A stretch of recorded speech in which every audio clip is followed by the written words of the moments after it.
من الشیطان الرجیم بسم اللہ الرحمن الرحیم قال الرحمن فیہ القرآن وَلَوِ اتَّبَعَ الْحَقُّ أَهْوَاءَهُمْ لَفَسَدَتِ السَّمَاوَاتُ وَالْأَرْضُ وَمَنْ فِيهِنَّ قرآن مجید فرقان حمید بقائے کائنات کا سبب بتا رہا ہے۔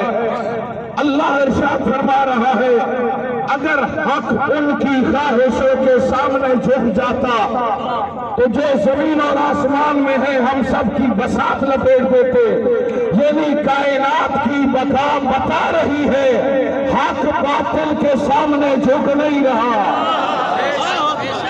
اور کبھی باطل کے سامنے حق جھکے گا بھی نہیں۔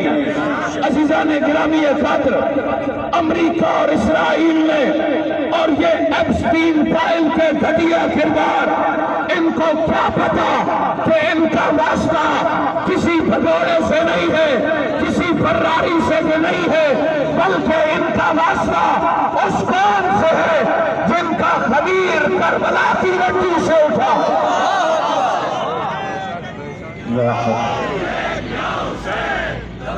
مل کے دونوں آوازیں بلند کریں لبیک یا حسین، لبیک یا حسین، لبیک یا حسین، لبیک یا حسین، لبیک یا حسین، لبیک یا حسین، لبیک یا حسین، لبیک یا حسین، لبیک یا حسین۔ پہلے فتح اور شکست کا معیار کچھ اور ہوتا تھا، پہلے جو مار دیتا تھا وہ جیت جاتا تھا، لیکن حسین کی کربلا نے فتح اور شکست کا معیار ہی بدل دیا۔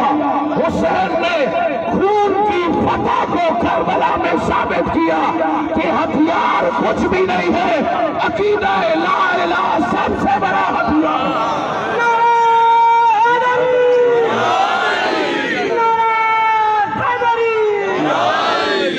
عزیزان گرامی خاطر سید بزرگوار آیت اللہ العظمہ آغا خامنائی کی شہادت کا سب سے بڑا اثر کیا ہوا؟